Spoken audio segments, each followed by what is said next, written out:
You're listening to the ESP, the European Skeptics Podcast, an independent weekly show set out to bring you news, interesting topics, and interviews with people mostly from Europe, building bridges and breaking down language barriers to show the world how active and awesome the skeptical movement is in the region. This is episode 523. I'm your host, Anders Haakenstad, and joining me for the show is my co-host, Pontus Böckman. See ya! Hey son, Anders! Yes. How is everything? Are you getting ready to vote? No, you can't vote! No. Oh, Tell me! If I can vote, that means I'm not working, because I explained it already. Yeah, right.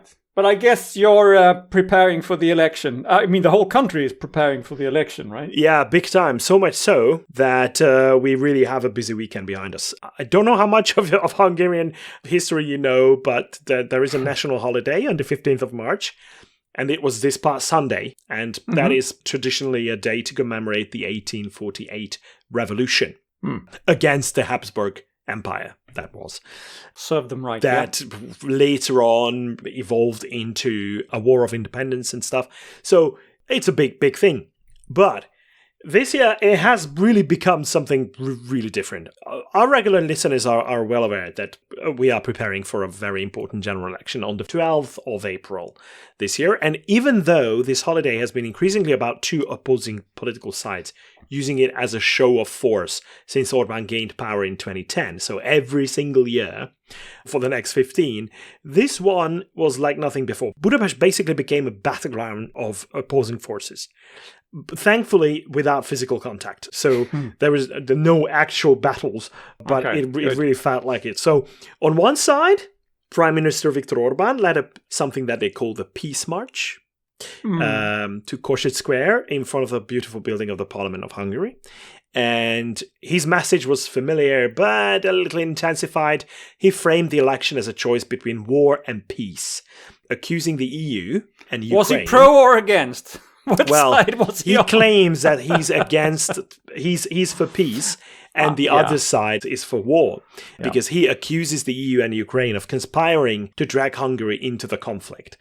Obviously making parallels with when Hungary was about to gain political independence from the Habsburg Empire back in 1848. But this time the enemy is the EU, or as they put it, Brussels. They keep referring to the EU as Brussels. The EU, never mind. And all the big posters say that they refer it to as Brussels. But poor Ukraine, currently fighting for its existence, is also one of those enemies. Banners in that crowd that they had even read, "We won't be a Ukrainian colony." So they completely distort the whole situation in order to fit their agenda. As if Ukraine has time or resources to even think about invading Hungary. Exactly. It's ridiculous. But recently, Orbán sent Hungarian troops to major energy infrastructures in Hungary, claiming that there are intelligence reports that the Ukrainians have the intention to destroy our energy infrastructure. Why would they do that? We are a NATO country. Why would they want to attack in any shape or form a NATO country? Yeah. That doesn't make sense whatsoever. Anyhow, lots of people turned out. And according to the Hungarian tourism agency that used mobile cell data for the estimation, because obviously they have access to that, they said that 180,000 people were present in front of Parliament.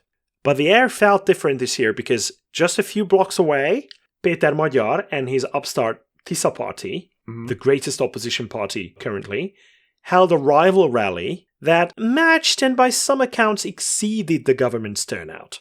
It's going to be a very tight election. It is. And the tourism agency claimed there were 150,000 people on Heroes Square, but they generously failed to mention that Andrássy Street, I think you remember where the Opera House was. I think I showed you that. Yes. That stretches almost 3 kilometers from Heroes Square, was also full of people. Full of people. Yeah. So I was there. I know what I'm talking about. You could not drop a needle. It was really, really tight.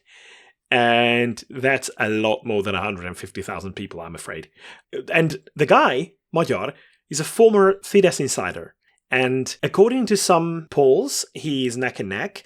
For some reason, the government pollsters closer to the government measure them far behind the governing party. So it's all over the place. The polls are all over the place. But to some polls, according to some polls, he's leading by double digits. So that is a big risk for Orban to take, especially because he promises to dismantle what he calls an entrenched system of corruption and steer Hungary back toward its Western partners. So no wonder that the stakes are so high for Orban that they are trying everything. So while on the street there is a battle of turnouts, a much dirtier war is being waged in the digital shadows, apparently. According to a recent investigative report by Lockmus, the 2026 campaign is being flooded with sophisticated disinformation tactics linked to Kremlin. The Kremlin! Exactly. How did you know? No, it's just a lucky guess. We are laughing here, but this is no laughing matter, I'm afraid. Evidence suggests that the Russian social design agency, we have talked about that, the SDA. It's an outfit overseen by Putin's deputy chief of staff, Sergei Kirienko, and is now actively working to keep Orban in power. The toolkit being used is straight out of the recent Moldovan election playbook, unfortunately. Yeah. So what we're seeing is something that we also mentioned on this show, well, a couple of years back, I think, the doppelganger effect. When fake websites designed to look exactly like reputable news outlets, like Euronews or the Daily Mail. The Daily Mail is reputable. That's controversial, though. But things that people recognize anyway. Yes, as a proper news outlet, even though the Daily Mail is not necessarily reputable, it is a proper news outlet. It is a thing, yeah. They are spreading fabricated stories about Ukrainian refugees attacking Hungarians, for example, and cheating Hungarians. There are AI-generated factories, like large-scale networks of Facebook profiles using AI to generate realistic personas that push pro-government narratives and anti-LGBTQ sentiment and stuff. And there is also like a shadow recruitment, which is very bizarre twist of this whole thing. These are advertisements that surfaced offering up to 500 euros to members of the Hungarian diaspora, which amounts to several 100,000 to a couple million people, to act as election observers. This is a big thing, by the way, that people want to be there as election observers to make sure that there are no cheatings and no foul play. This move of the shadow recruitment, analysts say, is designed to manufacture claims of fraud if the opposition performs well. So there's probably no real offer. It's just that they can claim that there was fraud detected during the process. Yeah, we recognize that from other countries as well, unfortunately. Yeah. You prepare for calling fraud if you would lose. Yeah. And he seems to be so desperate, Orban, that there are speculations that the reason why he claims that the infrastructure might be attacked, the energy infrastructure, and now there is a feud between him and Zelensky over the gas pipeline that we still use, because we are one of the countries in Europe who still use Russian oil and gas. Thank you very much. So they are trying to prepare for the possibility of claiming that it's a war situation, and when war measures are enacted, elections cannot be held. But do you think they will be able to do that before the 12th of April? Yes. Some analysts are claiming that this is a real possibility, that he's preparing for that. If the polls really show that the opposition is in the lead, this might be happening. Wow. But then all hell breaks loose. So it's not just rhetoric anymore. It's really, really, really, really terrible as it looks as of now. So enough of me just bitching about what's going on in Hungarian politics. But it has a clear connection to skepticism through the disinformation campaigns. Of course, that are behind this. Mm-hmm. Sometimes I come with disinformation as well. Oh, you do? Apparently, yes. Now, we got a correction about something I said 2 weeks ago. That was about that the Swedish state, former state church could collect their membership fees through the tax income return system. I was corrected on that. other religious organizations can do that too nowadays. And I didn't know that. But I don't think the humanists can do it, for instance. So, okay. Question: was it intentional? No. So it's not disinformation. Exactly. It was misinformation. It was You're right. misinformation. I did not lie intentionally. I had the wrong information in my head, and I forgot to double check. So thank you very much, Jens. Jens was the guy who sent that in. I don't know if it was on Facebook or whatever, but I saw it, Jens. And thank you for listening, and thank you for correcting us when we are wrong. Yeah, sometimes it comes through our Facebook page. Sometimes we get contacted by email, info@theesp.eu, if you want to do that. Or some people write to us on our Patreon page, which there is for you to support our show, dear listeners, if you want to. Yeah, I think we got a new patron today, so it was very good. Yeah, or was thank yesterday, you very maybe. much. So thank you very much for that, and thanks to everyone else who's been supporting us. Absolutely, and we could use more. And if you are such a person who couldn't find it in your heart to support us, you should go to patreon.com/TheESP. And there you can sign up, and then you can contact us there as well if you want to. Yeah, but being a content provider, it's not only something that you spend your time with, you put energy into it, and sometimes even money, that can be compensated by these donations. But some people don't like to donate, some people can't afford to donate. That's fine. But you know what you could do? You could give us feedback. And if it's in a public format, preferably on one of the channels where our podcast is published, leave us a review. Give us a couple of stars. So just do that. If you can dedicate a couple of minutes of your time to that, to support our show, that is a big deal. And you can follow us on a YouTube channel as well. We have a YouTube channel. You can subscribe there. You can like the videos. And speaking of which, liking the videos, there is a video out that has just been released by Skeptical Inquirer. That's right. So we mentioned earlier that we were interviewed by Rob Palmer, the well-known skeptic. That's for right. Skeptical Inquirer. Hello, Rob. Hi, Rob. And we loved that interview. I certainly enjoyed it very much. And he was very kind. I think the interview went well.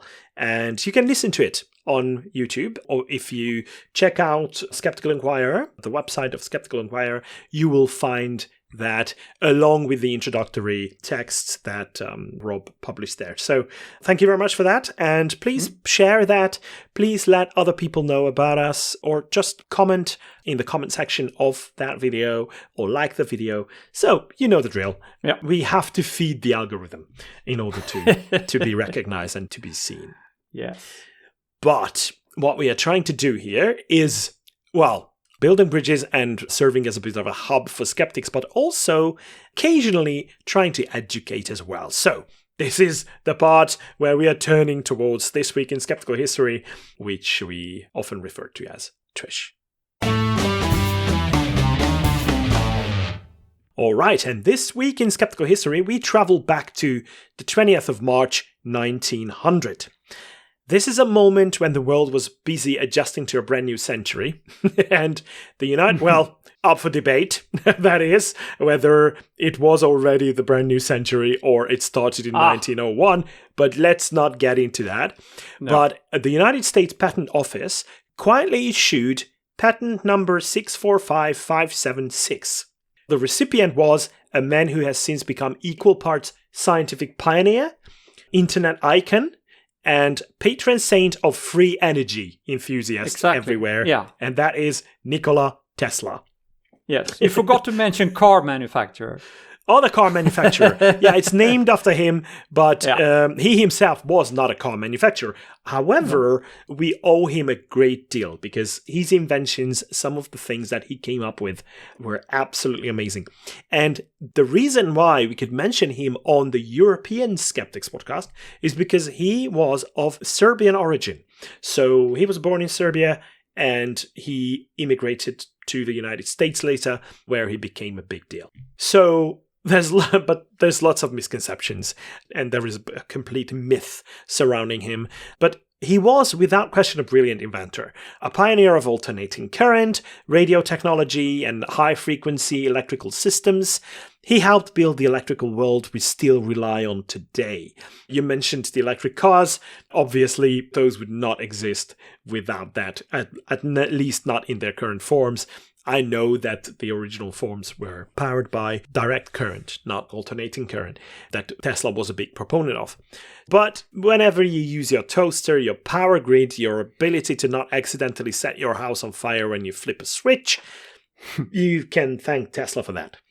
But he wasn't just an engineer. He was also eccentric, theatrical, and prone to bold, sometimes extravagant claims. In his later years, he leaned fully into what he might call the mad scientist aesthetic.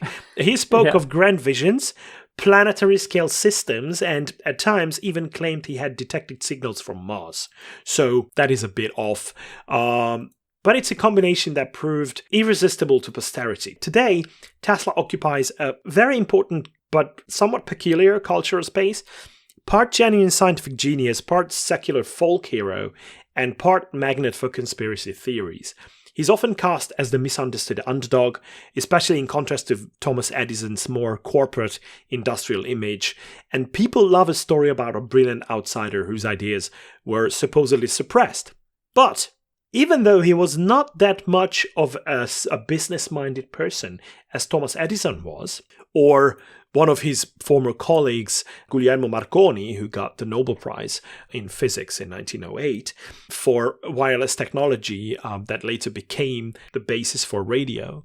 But Tesla got lots and lots, hundreds of patents to his name. And one of those patents was patent 645576. This document, formerly titled System of Transmission of Electrical Energy, outlines Tesla's proposal for transmitting electricity wirelessly on a global scale. Not just across a room, not just across a city, but across the entire planet. Mm-hmm. And his idea was very interesting and very bold. Tesla envisioned using enormous resonant transformers to inject high-frequency electrical currents into the Earth itself. In his model, the planet would act as a giant conductor, while the upper atmosphere would help complete the circuit. With the right receiving equipment, energy could, at least in theory, be drawn from anywhere on Earth.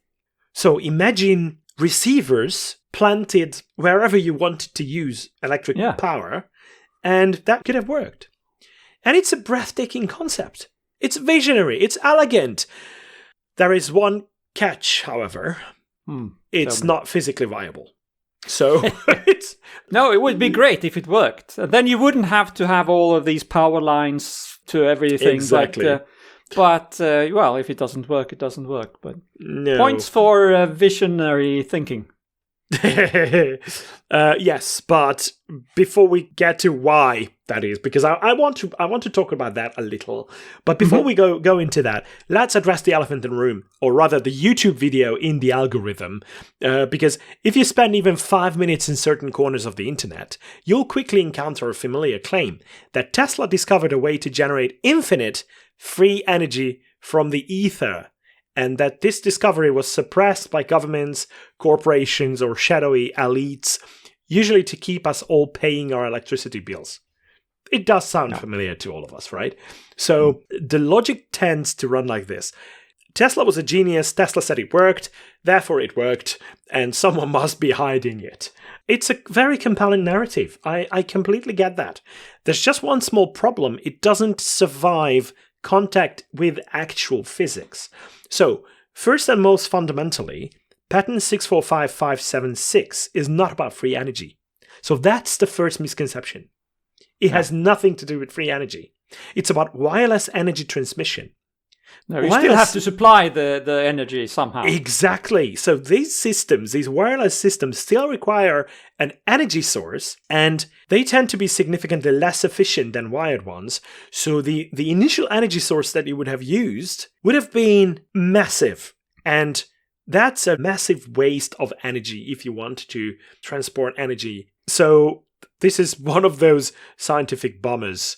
And let's go to the educational part of this segment. So there is something that we know as the inverse square law, right? Yeah. This is the universe's polite but really firm way of saying energy spreads out and it's not free.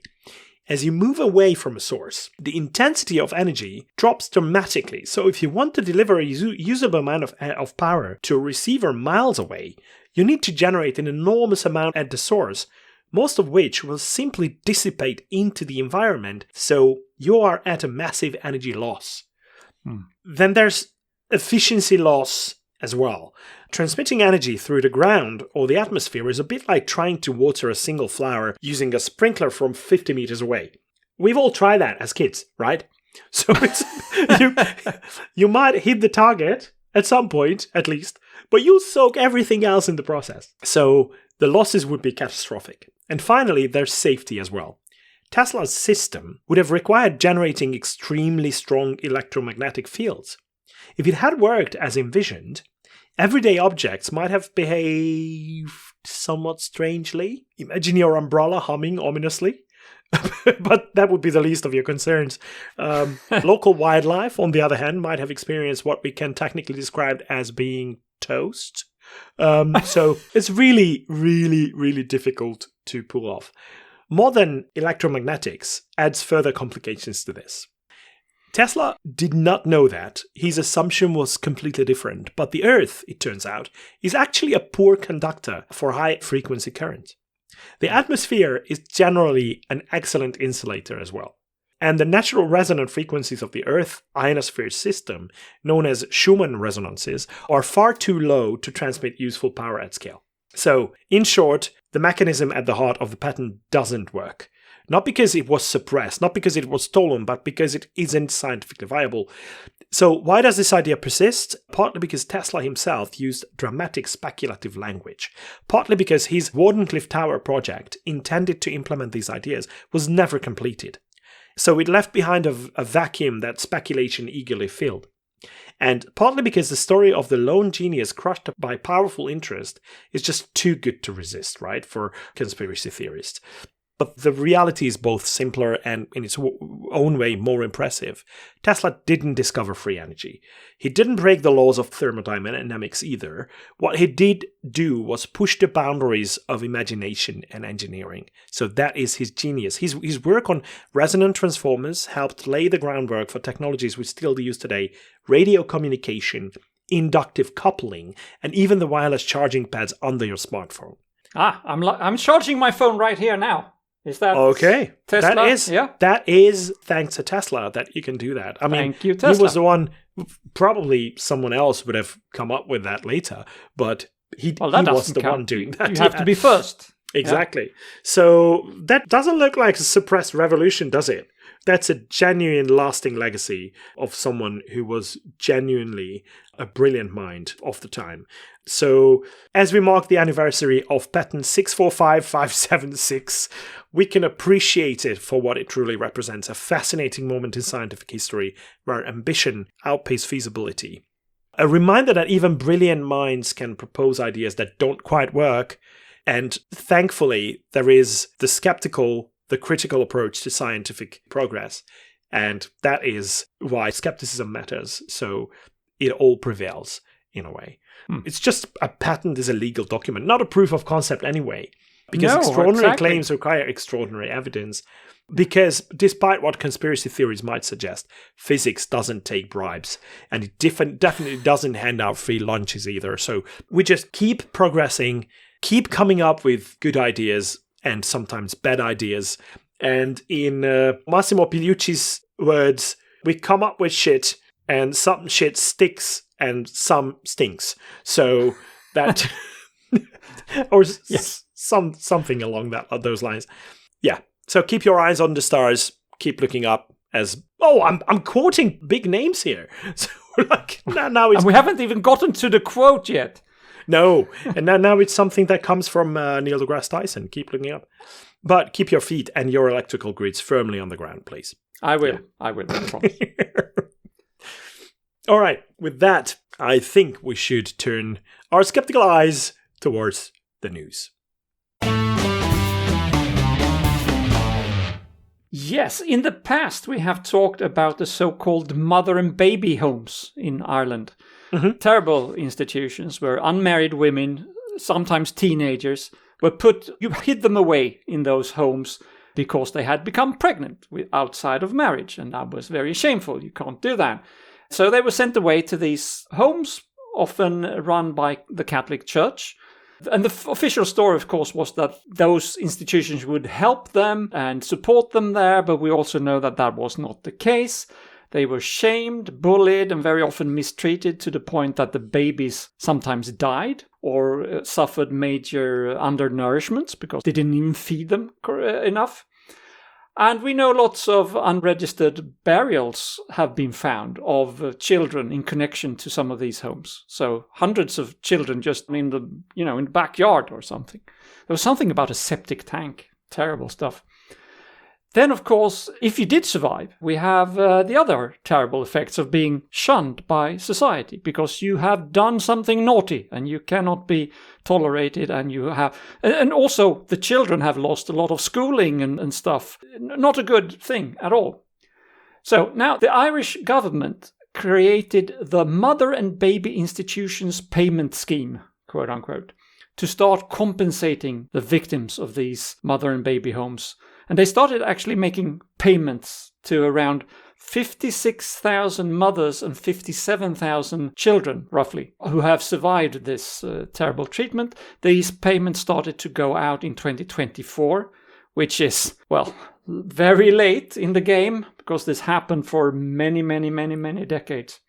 But it's something anyway. Payments, they range between 5,000 and 125,000 euros, depending on how long you were forced to suffer in these places. Many of these victims do no longer live in Ireland. And if I had been treated like that by my country, I would have been tempted to move away as well. And also because then you can more easily get away from the baggage of this shameful in society. Label that you have received. So many of them have moved to the UK because it's close, the language makes it easy, and so about 13,000 victims of these mother and baby homes are now living in Britain. And they have now started to receive their payments, but now we have a new problem. The British government is calculating these payments against social welfare benefits. So if you get these payments from Ireland as income, you risk no longer being qualified to get your other support. But that was not how it was meant to be. This payment that you get from Ireland is supposed to be a payment for damages. This is not income, and you still should receive your benefits, whatever that can be, as you shouldn't count that. So now there is a campaign in Britain to pass what is known as the Philomena Law. And this is a law to try to prevent this from happening. It's calculating these payments separately. Have you seen the Philomena film, Anders? It's a film with Steve Coogan and Judi Dench. No. I think it's from 10 or 15 years ago or something. I can highly recommend it. It is based on a true story. It's about a victim of one of these mother and child homes, and it illustrates the issue very well. The film is based on a book about Philomena Lee, who was a young woman who got pregnant. This was in 1951 or so.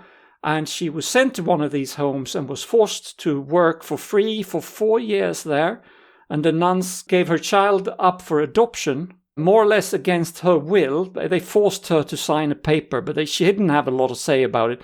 And they adopted away the kid without even telling her. She didn't even have time to say goodbye to her son. One day he was gone.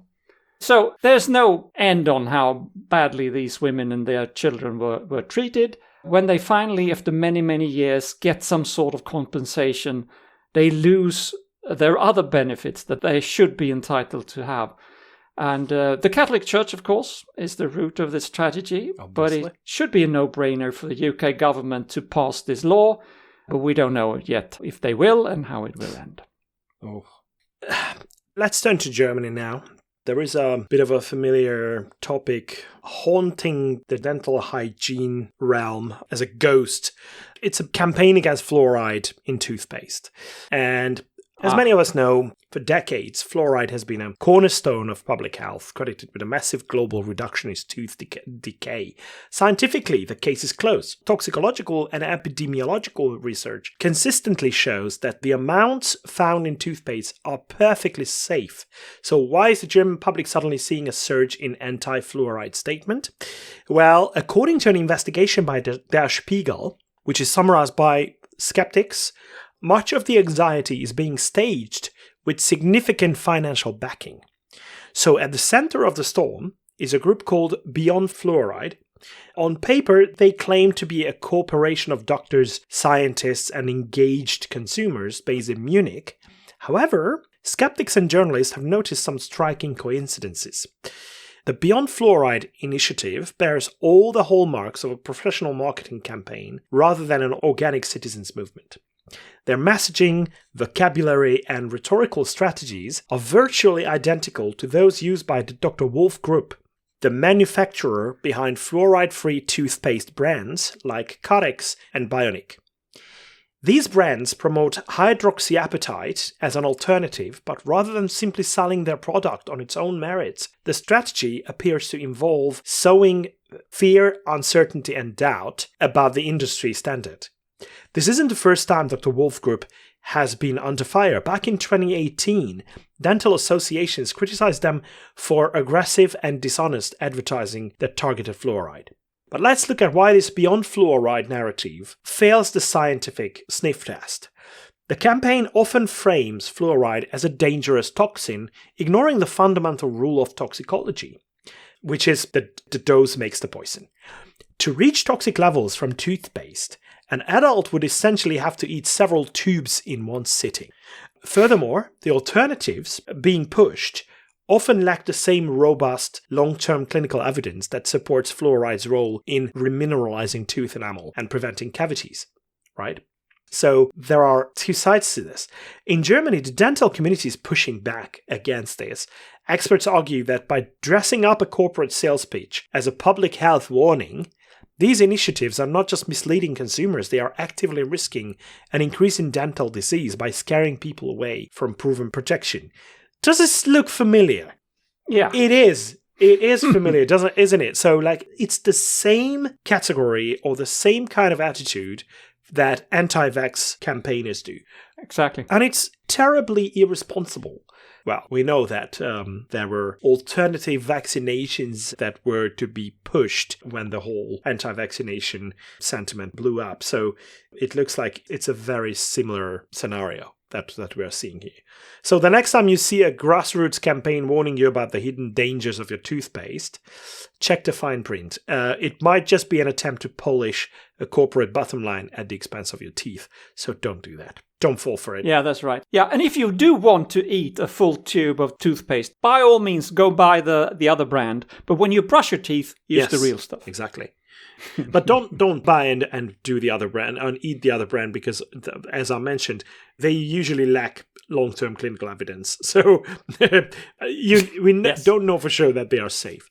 Don't eat your toothpaste. That's well, you can. Yeah. I don't know if you remember when Chris Hadfield, the Canadian astronaut who was the commander of the International Space Station, he published a lot of videos about what life is like on the space station. And he did specifically mention that after brushing his teeth, you don't spit in zero gravity. So what you do... Well, I know it's not zero gravity before we get any emails. I know it's not zero gravity, microgravity. And not even that. It's a wrong expression anyway. But you know what we mean. Okay. It's weightlessness. It's weightlessness. When you're in weightlessness. I think that's the best term. But you don't tend to spit things out. So what you do with that small, teeny tiny amount of toothpaste that you have in your mouth is that you swallow. And there's nothing wrong with that. I don't think that's a problem. Exactly. That's not a problem. Right. All right. So some of our listeners may have heard about this already on other skeptical podcasts, but it's so important that we just need to talk about it.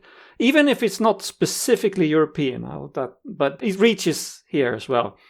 I also blogged about this for the Swedish skeptics, and it got quite a response. People just can't believe that this is happening. So what am I talking about? Have you heard of the rise of the AIDS denialism, Anders? It's coming back. Big time. So first, what do we mean by AIDS denialism? It's not generally that people claim that there is no disease as such called AIDS. The claim is that it's not connected to the HIV, the virus. So let's go back in time to when it started, when AIDS first became a thing, sort of.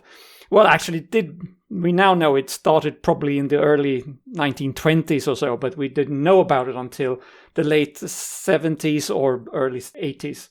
And when it was first identified, the cause of the disease was unknown, of course. You just saw people dying and this is something new. This is something we haven't seen before. It was very scary, of course, and it was a source of a lot of speculation. And because the disease often seemed to affect men who had sex with other men, AIDS also became the target for moralistic attacks, of course. Homosexuality itself and having multiple sex partners has traditionally been frowned upon. People have often seen that as very immoral. And it was not uncommon to believe that people who lived that way, they had themselves to blame, people said. Or maybe even that it was a punishment from God. That was an argument. Of course, this stigmatization led many gay people to believe that AIDS was a hoax. They thought it was something invented to shame gay people for who they were, because who had heard of a disease that only hit homosexual people? That was not a thing. So because of that, many of the early AIDS deniers were from the gay community, especially gay men. And it didn't help that it took most of the 1980s to first identify the virus as such, and later to demonstrate how it worked and how it all... It took a long time. Not 10 years, but almost, I think.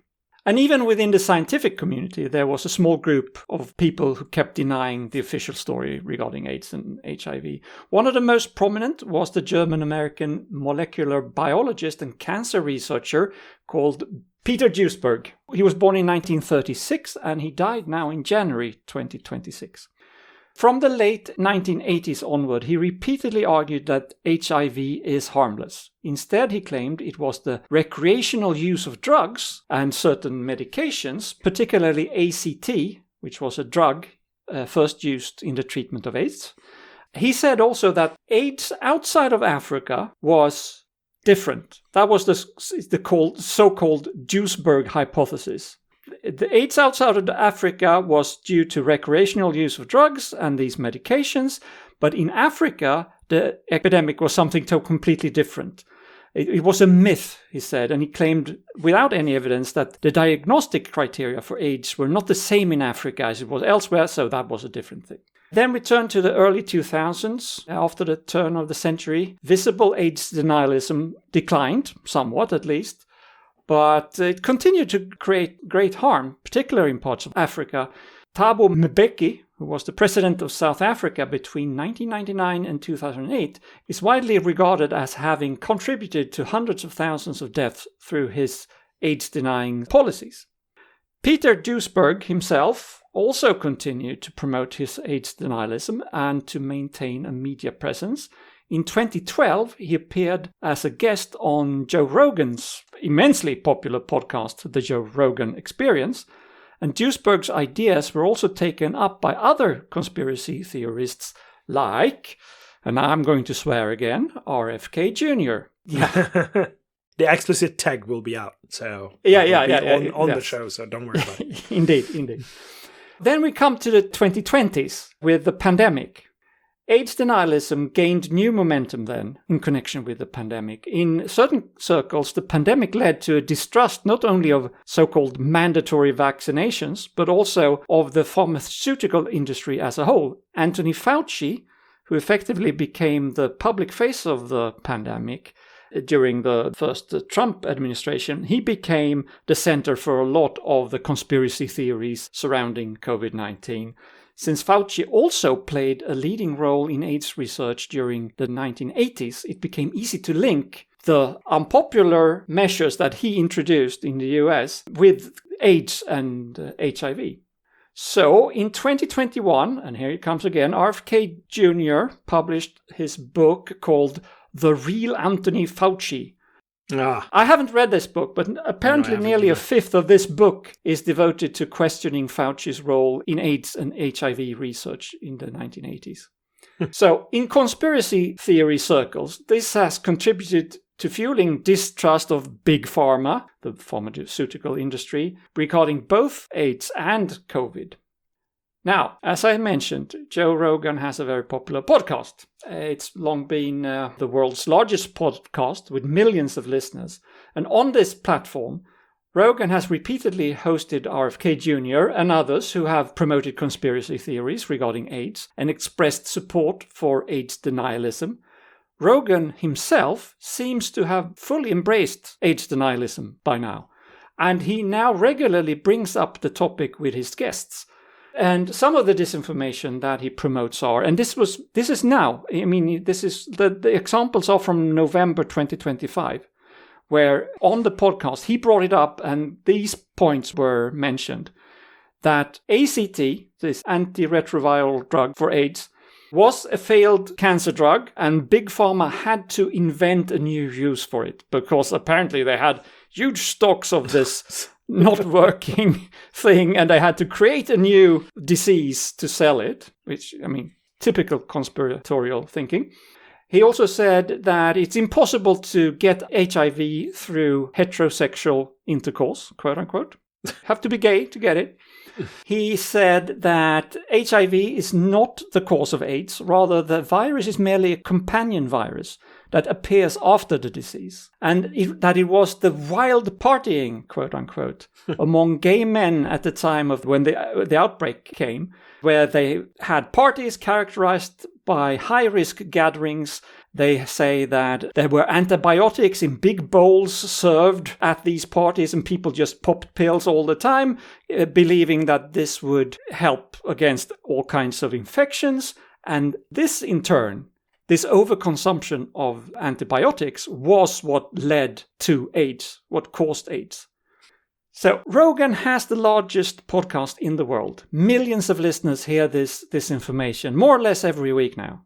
I mean, he brings it up a lot. This does not only set back decades of efforts to manage and combat AIDS, it is also legitimizing conspiracy theories and widespread distrust of research and science in general. And we often say that nonsense and pseudoscience and conspiracy theories, they always come back. They will never go fully away. But I still think it's crazy that we in 2026 have to deal with such a clearly crazy thing as people denying what AIDS is. It's unreal. Mm-hmm. Yeah. And how many lives are at stake? I mean, these... Yeah, it's really dangerous. Really, with this, we are really putting people in harm's way. Claims like that it's impossible to catch through heterosexual intercourse. Imagine how many people went into a situation believing that and not caring about the fact that they could be infected. Yeah. And that's just one example of some of the many that you mentioned as well. And if someone wants to check out more on that, go and check out the podcast No Rogan by Cecile Sarello and Michael Marshall. Yeah, I was going to mention that. Obviously, this is where I heard most of this. Yeah. And the No Rogan Experience, KNOW Rogan Experience, where they analyze selected episodes of Joe Rogan and fact check them and say, this is correct, this is not correct. Most of it is not correct. And I would never listen to Joe Rogan myself, but through this No Rogan Experience podcast, I feel I can have some sort of check on what's going on there over at Joe Rogan. And many, many thanks to Marsh for doing the heavy lifting on this, because he's the one listening to hours and hours of his podcast. Oh my God. That's dedication.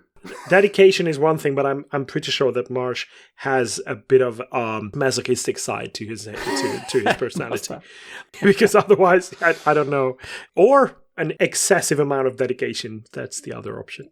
All right. Let's go back to Germany and do a bit of a regular check-in on the state of pseudoscience across the country. skeptics seem to be raising an alarm that Germanic New Medicine, or GNM, is finding a dangerous new lease on life. So it has been years since the death of Rike Gerd Hammer, the disgraced former doctor and creator of Germanic New Medicine.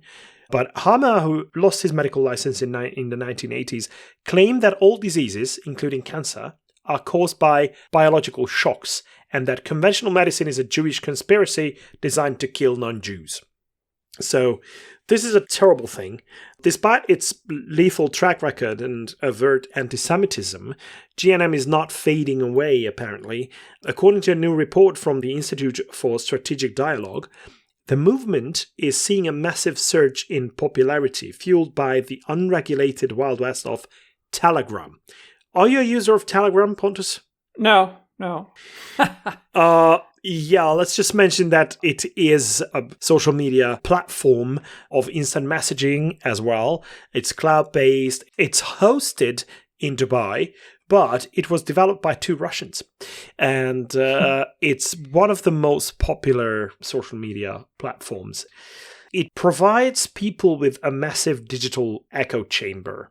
Well, thousands of members are now receiving medical advice from quote-unquote medical advice from pseudoscientific influencers and increasingly AI chatbots that are trained specifically on Hammer's delusions. The core danger remains the same.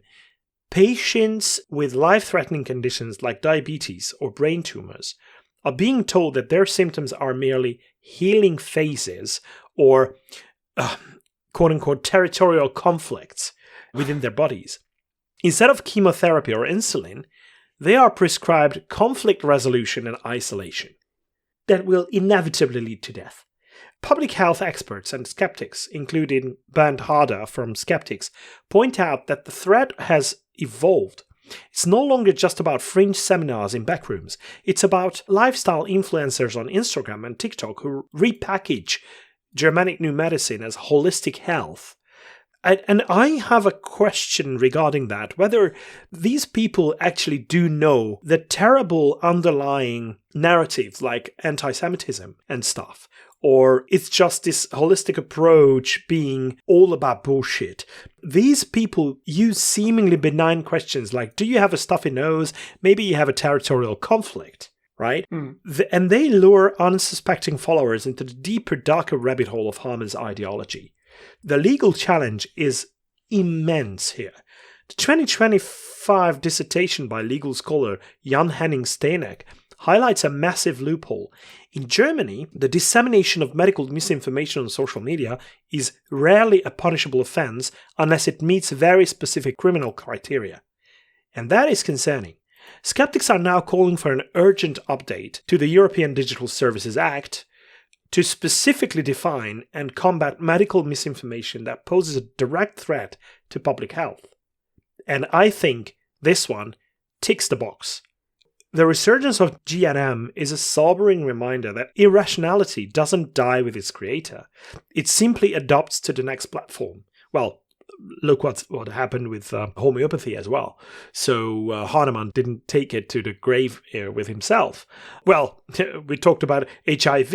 One of the co-discoverers of HIV, Luc Montagnier, was a massive supporter of homeopathy. Complete nonsense. And he added his credibility that came with his Nobel Prize. So it's like ridiculous. Yeah, so for those in the German skeptic community, the message is clear. We aren't just fighting a fringe theory anymore. We are fighting a deadly cult that has successfully migrated to everyone's smartphones, and it needs to be fought. It's vital what skeptics out there are doing. All right, but that brings us to the end of the news round. If you feel like some of the things that happen in your countries, dear listeners, should be mentioned, should be featured on the news, please let us know about them. Because the reason why we don't feature them is because we don't know about them, because we are skimming through hundreds, occasionally 1,000 news items to find the right ones for this, but we don't necessarily hear from what's going on in some of the countries. So do let us know, do get in touch. But we have talked about so many people that have been wrong lately. So we are giving our really wrong segment a rest for this week. So let's find out who's quacking in Europe. That's another thing that you can let us know about, dear listeners. But let's see who's this week's quacker. Yes, so I decided to skip the really wrong and have a Who's Quacking segment this week instead. And for this quacker, we go to Norway, and we're going to talk about Anders Haakenstad. Okay. I'm trying to fake my best Norwegian there. But he is a Norwegian clinical exercise physiologist and health expert who is known for work in nutrition, lifestyle, and chronic diseases. He graduated from the Faculty of Medicine at the Norwegian University of Science and Technology, or the NTNU, or NTNU. This is in Trondheim, in Norway. He has a media presence. He has appeared on several popular podcasts where he has discussed topics such as iodine deficiency, insulin, and cancer. Put a pin in that. He has his own podcast that is called Evidens I öret, and that means evidence in your ear, which is, I think, that's quite catchy in a way. Too bad it's full of misinformation. Ooh, okay, that's too bad. Because I would listen to such a podcast, that's for sure. Oh, I start listening to that, at least. Evidens I öret. Well, in this podcast, he shares his views on research and health. He also has a clinical practice where he sells services. He offers customized diet and exercise plans, often with a focus on challenging established truth within the health industry. He claims to specialize in how personalized diet and exercise can impact health, particularly in complex conditions. He's become known as a sort of a rebel in the industry. In 2025, he sparked debate in Norway after speaking critically about chemotherapy and the cancer industry. He basically questions the safety and efficacy of chemo and other standard cancer treatments. And for this, he received a lot of criticism from organizations such as the Norwegian Cancer Society or Kreftforeningen. That was last year. Now he has gone anti-vax. Hey. Yeah. It's the general route, right? So it's, you start somewhere and then, and he does this by going this just asking questions route and the technique that comes with that. So a typical line of arguments, and this is from his blog, I have translated it from Norwegian, quote, "So I started asking some very simple questions," and then he lists a number of bullet points. "What are the best randomized studies on vaccines in the childhood immunization schedule? What is used as a placebo in these studies? How long are the children followed up after vaccination? Do they actually measure the disease itself or just antibody levels? What long-term data is available on combination vaccines?" And continuing the quote, he says, "These aren't entirely unreasonable questions before I potentially start vaccinating my son, an infant with a fragile immune system that is still developing." So he poses here as a concerned parent, and I'm sure he's concerned as a parent. I shouldn't take that away from him, but he's just asking questions. But these are very good. There are very good answers to these questions if he bothered to find out. So either he is insincere, pretending he doesn't know that there are answers, or he's too lazy to look them up, or more likely, he's just a contrarian who does not trust scientific consensus, no matter how much evidence there is. He's asking these questions, not making direct claims, but implying that there is something fishy here. Have they really checked it? What is the placebo control? Blah, blah, blah, blah, blah. So he is popular. He's reaching out there and he's spreading doubt in the health sphere in Norway. And regardless what his motivation is, Anders Haakenstad is a quacking quacker that quacks, and for that he deserves a place in our Who's Quacking list, where we list people not necessarily so internationally known, because you probably know of those, but so we want to collect people who are very active and have a local influence and spreads dangerous misinformation within one country or within one geographical area. But Anders Haakenstad is one of those, and he goes on the list. And deservedly so, I think. All right. Thank you very much for that, Pontus. Thank you. And then brings us to the conclusion of this week's episode, which cannot be complete without a quote. And this quote comes from Stephen Fry. I don't think he needs an introduction here, but he's a British television host, author, actor, and comedian with a large history and a pretty large audience as well. Many of us skeptics are very fond of his work and ideas. So this is why we're featuring him with his quote. And I'm not going to try to mimic his style here. Good. Thank you. I wanted to make sure that this is said. For years, mankind has been told what to think and what to believe by shamans, priests, and ideologues. There is an alternative. Free thought, trusting our ability to find out, investigate, question, and test according to repeatable, reliable evidence. Very good. But I want to put emphasis on repeatable, reliable evidence. And by all means, do trust not individual experts, because they could be wrong, but the consensus of all the experts, or the majority. They are more likely to be correct than you are. Yeah. They've spent decades in doing this. They could still be wrong, and it happens. Yeah. But the chances is that you should find out something that they have missed by just Googling. It's very, very unlikely. Very slim. Yeah. Yes. Okay. But that brings us to the end of this week's episode. So thank you very much, Pontus. Thanks a lot. Many, many thanks to our listeners as well for tuning in. Please keep doing so and spread the word. And until next week, goodbye. Hej då! Vislat.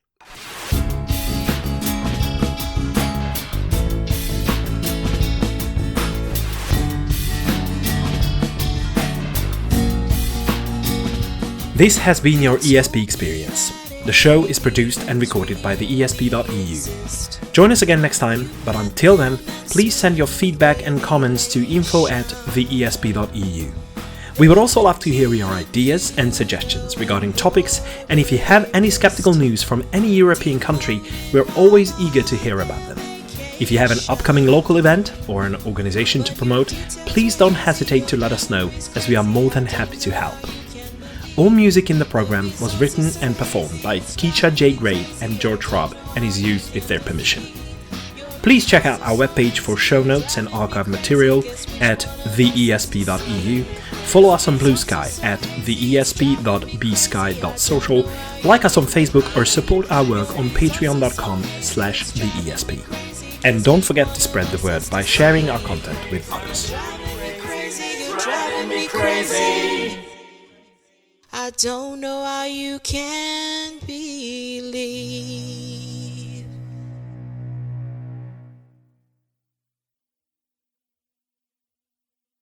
There you go.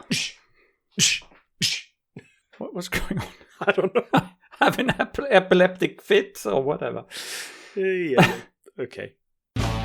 The manufacturer behind fluoride-free toothpaste brand. The manufacturer behind fluoride-free toothpaste brand. Fuck me. And even within the skeptical. No. Try again. I'll just say what I have written instead. That's much easier. Okay.